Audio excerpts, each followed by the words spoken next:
Hello guys, it's me Kinyanjui Kibara. Today I'm with a guest. I think we need to talk politics kidogo. Tumekaa bila kuongea siasa na hii ni mwaka ya siasa, which is makosa mbaya sana. Our guest today with a very young guy is called Gidraph. Was it Gidraph? You tell us how it's pronounced. But I want to start with asking you a question. You're preparing yourself to 2032. No? We're in this to win. Are you sure? Yes. We're in this to win. We don't go for elections to prepare for anything. Dynamics change. Politics is dynamic. The dynamics of 2032 might be very different. But the odds are heavily against you. Who measures odds? Who measures odds? Okay. Tell me where you get all this confidence from. First, God. And secondly, my supporters. Because as young people, we are 70% of the population. And this is a time that young people, wherever you go, boda shades, wherever you go, the matatu, every sector you go, they tell you it's time for young people. It's time to take old people home. And you believe them? You have to believe people. No one is an island. These people you talk to, you go to the shopkeeper, he sells you milk, you believe him. So why don't I believe my supporters? Okay. Yes. So, are you saying you are sent by the youth to represent them? This is a youth candidature. And I am banking on the young people. Because as young people, we have been out of politics, we've been out of the table for the longest time. And there's an old saying that says, the youth are the leaders of tomorrow. And we are coming to change that. We are the leaders of today, the leaders of now. Okay. Take me back to the day you decided that you'll be interested in becoming the next governor, the third governor of Nakuru County.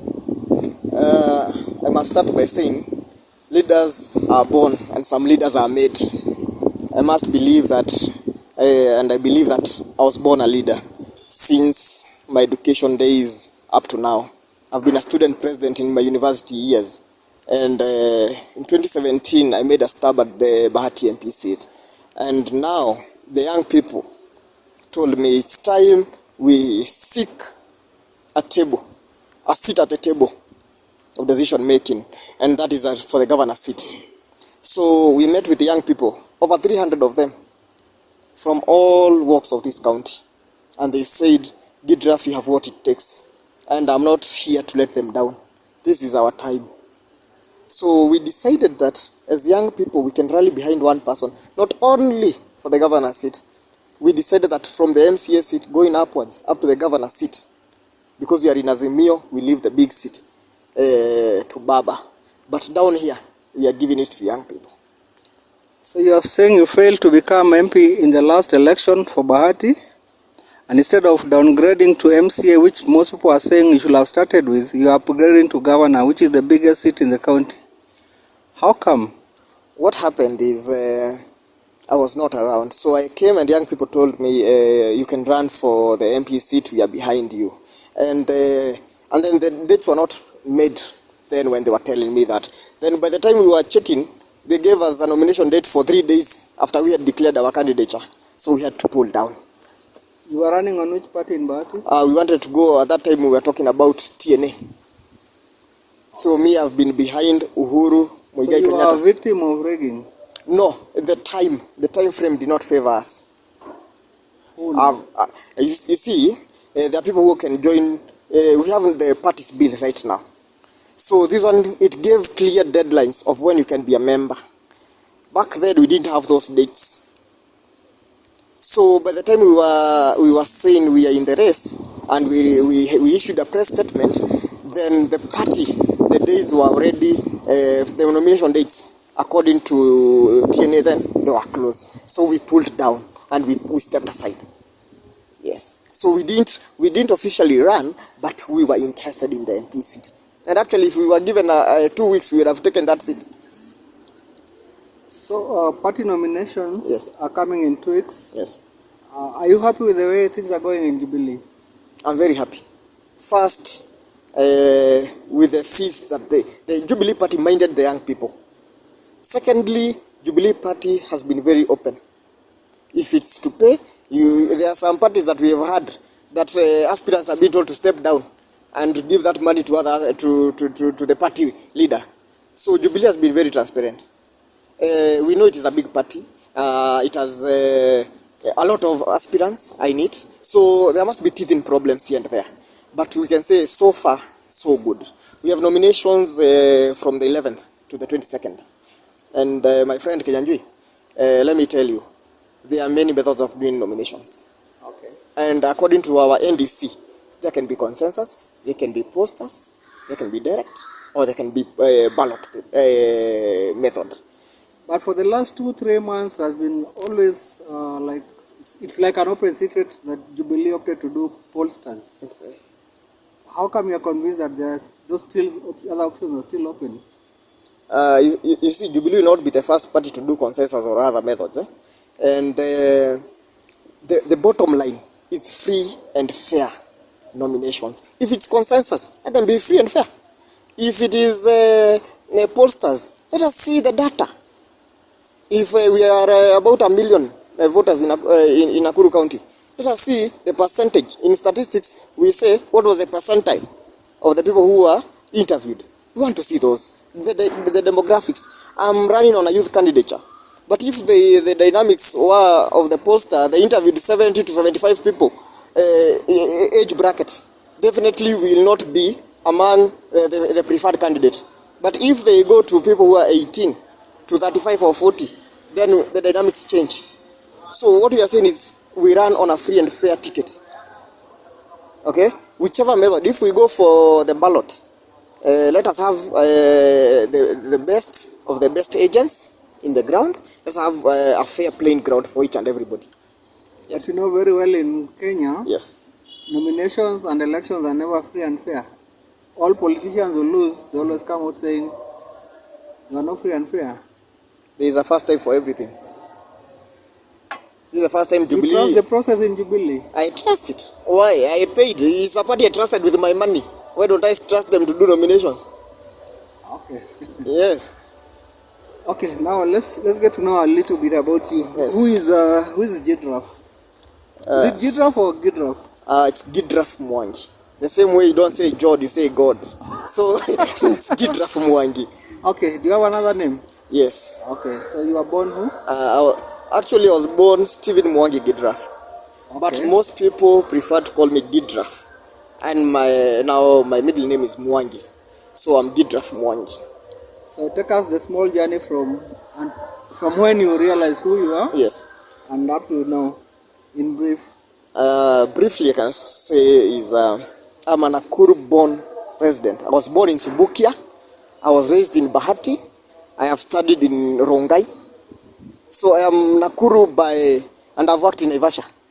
So I'm born and bred in Nakuru because I was born in Subukia. Then I schooled Bahati, where my family lives and where now I also reside.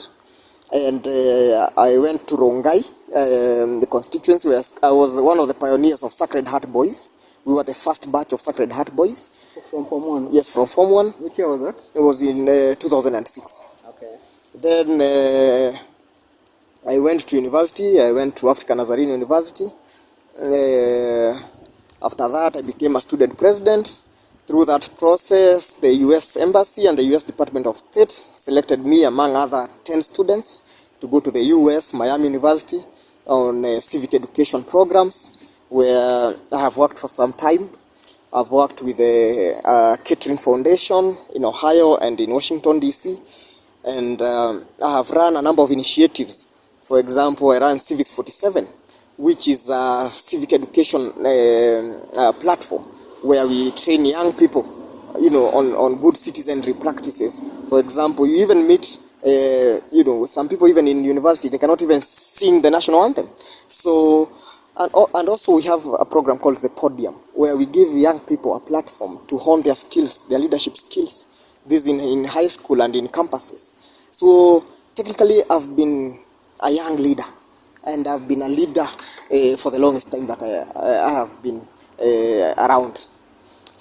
So at Nazarene, what did you study? I studied Bachelor of Commerce. And your profession? Due to the leadership, I moved to civic education, to the non-government organization sector, the civil society.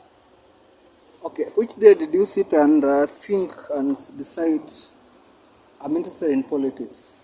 Your first encounter with politics? My first encounter, I was informed to. My dad was vying for Bahati MP and Anak Kenya.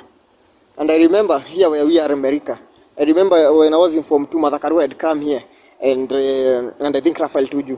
And my dad told me, go and represent me in that meeting. I was informed too. Oh. And I came here. I remember the meeting was here in America. So I came and I think that was my first base and touch with politics. And I think since then, the fire has just been, igniting high and loud. So was it the presence of them in a hotel, or it's what they were talking about? What attracted you to? I must say, it's the organization. And I saw they were discussing issues that are touching people, lives and all that. I was like, I think I want to sit at that table where people are discussing lives. And I think also, Mother Karua is an inspiration to many people, even those who have never met her. So I think that is where the fire got ignited properly at that point. They're saying the seat of the governor is too big for a young guy like you. Is even too expensive? Well, you see, I told you this is a youth candidature. And young people have been told go out and register as voters. But if we can register as voters, then we can also lead. We can also, if you are voting leaders, why can't we vote for one of ourselves? So it is not too big. If you can vote for that person who is big, then you can also be that person, because you are giving him the power. You are giving the power to lead. So how is it big? If you can make that decision to give the person A, then that means you can also lead. Okay, maybe as we close. Yes. If you lose the elections, yes, what happens? Well, elections or the nominations? Both at some point. I must say that we are here to win. And actually we are taking this. If they look at the numbers, you see, young people, they don't have a party. So if I am the Jubilee candidate for Nakuru County, be assured that young people who are 70% from all walks of life will vote for a young candidate. So we are not losing it. But because this is life and anything happens, my friend. I like your optimism, but yes, you're belying the fact that new registration of voters was very low, and youths were the ones who were supposed to register and they didn't. No, but you see, weren't you disappointed? We have the census report of 2018. So, of 2020 actually. And I can tell you, the youths still are the majority. By what percentage? Of the voters, we are about 66%. When you look at the age graph, it's of 18 to 40. Okay, and I'm sure when you go to the field, you heard this question. Yes. Umetufanyia nini before ndio tukuchague? Utatufanyia. Wacha usituambie nini utatufanyia. Nini ushawahi tufanyia already? Ndio tuambie unataka kuingia utufanyie kitu kingine. Those who know me and those from Bahati, they know I've been a farmer for the longest time. Been a dairy farmer. And when you look back to 2018 when I worked abroad, I made a lot of networks. And I've brought these friends of mine who are farmers abroad. I've brought them here. They have brought semen. They have brought skills. They have trained farmers. That is in my small capacity. And in one of my agenda is we want agriculture that pays, because I understand agriculture properly. And I know the pitfalls that are there. So in my small area, I've been training farmers from Bahati on the best practices of doing dairy farming and seeing that agriculture is a business. And also in the area of sports, I've been a coach, and I've also been training young people of football. And I'm showing them that even sports, arts and culture can be a business. But there's no project you can say hii ni mimi nimefanya. Even some counties have no project they can pinpoint with the 20 billion budget. So, so for me, with my small capacity, I can show you 5-10 people that I have encouraged to join agribusiness. I can show you 5-10 people who are playing in the Premier League because at some point I had a hand in their lives. Personally, I've been under Coach Ghost Mule, and I know I've transformed some few people to join sports, and also they are earning from it. So I can pinpoint without the funding of the county government, 2-3 people who are playing in the Premier League. Okay? And even young people that I've mentored. So far, I can say we've done a good job. But with the way you look, always spick and span, Yeah. nobody can associate you with farming. Uh, tell us a bit more about your farm. What do you do? Who does the work? Yeah. Maybe you don't personally. I run Havila Farms. It has been on Mogambo Moremi, it's been on the Seeds of Gold, it's been, so many people know about it. And actually, if I have identified myself much, it's politics and farming. I run a dairy farm of a registered herd of what we call Holstein or Frisian. And through the farm, I get my small money that I am able to move around with and also to mentor other people through the farm. It is more of a training hub for farmers. Yes, and it's here in Bahati. So how many cattle do you have? How big is the land? Currently, we are milking 15 cows. Yes, of pure Holstein. Yes, and we have what we call heifers and young calves that we are waiting, for the future herd, or what we call replacement stock. Yes, but you see, one of the motivations to run is because farming has become a loss-making venture, and I know as a governor we can make these feeds locally. I know we can work with farmers to train them, to take them abroad so that they can go to Israel, they can go to Netherlands, and they can learn on the best practices. We have Egerton University. Let us see how we can harness Egerton University so that we can have, synergy between such institutions. Daily Training Institute in Naivasha. How can we make it a venture that pays young people? And farming is not only for the old. Is we now want to make farming kilimo sasa, such that young people can join farming and farming can pay their bills. So apart from farming, what else is your passion? Civic education. And I told you I run Civics 47, and I also run an initiative called the Podium, which you see, when you look at leaders like Martin Luther King, when you look at Barack Obama, Nelson Mandela, you see these people were eloquent, and they would articulate issues very well. And we are giving young people the opportunity to learn, so that they can also be able to articulate issues in future. So that is the things that I've been doing with young people, with students in high school and in campus. Yes. So when you're not farming, politicking, or working, Yes. what else do you do? Like, do you have any hobbies? Yes. I love spending time with my son and my family. That is my number one pastime. Okay? They are my motivation, especially my son is my motivation. And he's called Gidraph Mwangi Gidraph. Can you tell us a little about your marriage? I presume you're married? Yes. I definitely have a son, so I'm married. You don't have a son and you don't have the mother. Well, I'll not talk about my family issue, but my son is 5 years old, studies at Kirawa Primary School, and he's a very bright boy and a very obedient boy. And I see him taking after the father. What about football? Are you in that craze? Well, and I usually say that as young people we get lost in this craze, but it is okay to get somewhere where you lose out the steam. Life has become a bit hard for young people. You have seen the number of suicides and all that. So if you have a pastime, especially like watching football, as long as you do it in moderation and not betting, so I think it is a good pastime for young people. And also they learn. I use tutorials from English Premier League, to train young people. So it is good to watch, especially if you are a player.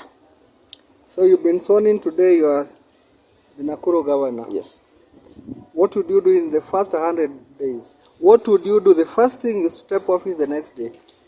First is to work with young people in groups. I want young people to be in registered companies, in groups of about 20.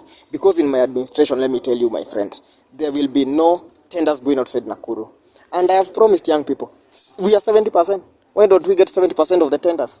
But you see, if we can have young people, for example, who are in companies, if we give them a tender of 400,000, we have impacted in the lives of 20 families. You see, yeah. But if I come here and I give a tender to a company from Nyandarua, we are taking our resources there. So for me, is I will make sure the companies that get the highest stake are companies of young people, young groups. If Boda riders, they form a company as a circle, so that they get those tenders. Maramin does not require any skill. Okay, we will train them. They can do the marathon. If it's drainage cleaning, let young people do those jobs. If it is this work going on in town, 80 million going to Cabro, to lane of Cabro, we can have 40 young groups of 20 young people. That is 800 people. Will impact 800 families with 80 million. So I'm saying what will be felt within my 100 days. Are you saying like you're against the elevation of Nakuru into a city or the beautification of Nakuru? No, we are not against that. Actually, I was one of the proponents of Nakuru being a city. But we are saying we want a new system where money gets to young people. I've gone around this county. Okay? Young people have companies. Young people are not getting tenders. Actually, you see the 30% tenders that is given to youths, women and people with disabilities. Yet we are 70%. We are saying that is inversely proportional. If we are 70%, let us be the one getting the 70% share of tenders. But we cannot be 70% and getting 30% of tenders. So I'm telling young people, register groups and we will help them.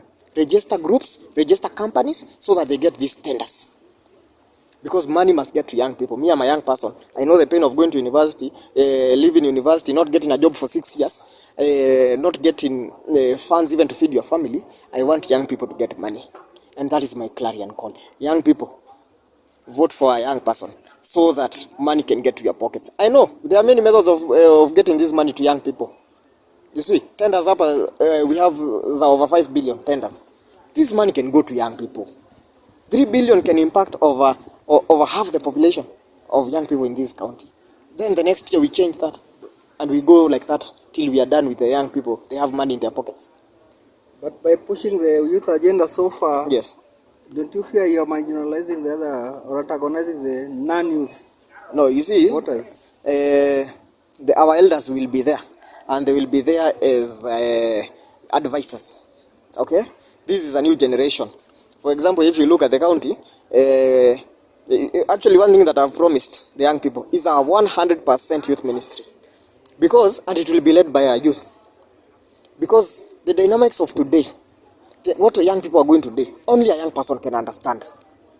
And I understand their problems. But those who are not youths, they have done a good job of raising us, taking us to school. It is time for us to look after them. And I am sure there is no elder or a parent who will feel bad when their son or daughter lives a good life and has money. Okay, let's try to put it in perspective. When Kinuthia Mbugua became governor, where were you? I was in campus. I was just clearing campus. That was in 2013. 2013? Yes. You were clearing? Yes. By then, had you decided to join politics? Yes. That was in 2013. I had become already a student leader. Actually, I was the youngest student leader in the whole republic. And out of that is what the US embassy saw, and they took me to the US to further my skills. Okay, tell us your thoughts about the first administration of Kinuthia Mbugua. Well, you see, there was a lot of teething problems because it was a new dispensation. So I cannot say any negative thing about the first administration because they did what they did with a little knowledge that they had then about managing the affairs of the county. And now we went to the second term. We knew better. We knew what MCAs meant. We knew what they were coming to do. You see, in the first term, we didn't even understand who was an MCA. We didn't even know the powers they had. Okay? So now we are going to the third term, or to the third session of this, what we call devolution. So we must get it right for young people. This is the time. And you see, the 47 governors, they sit at the Council of Governors. I can tell you who will represent the young people at this Council of Governors. Without young people, who will speak for the young people at the table of decision making? So I am here as a voice of young people, not only in Nakuru County, but in the whole of the country. Because look at it, I am the youngest governor aspirant in the country. So that tells you there is no youth in this race in the whole country. Who is going to speak for the youth? Who is going to cry for them? Who is going to fight for them? That's why I'm offering myself for this race. And your thoughts on the Lee Kinyanjui administration so far? You see, as my competitor, I might be biased, and I will not. It's a free country. Yes, yes. Lee has done what he could do. He has run the county in his best wisdom. and now it's time for your young people to run it in our own way so that young people can have money in their own pockets. Well, maybe you're not exactly the kind of youth people expect Yes. to see. You sound more like a moderate when youth are known to be radical. Yes. Are you agreeing with me with that? Well, leadership asks for moderation.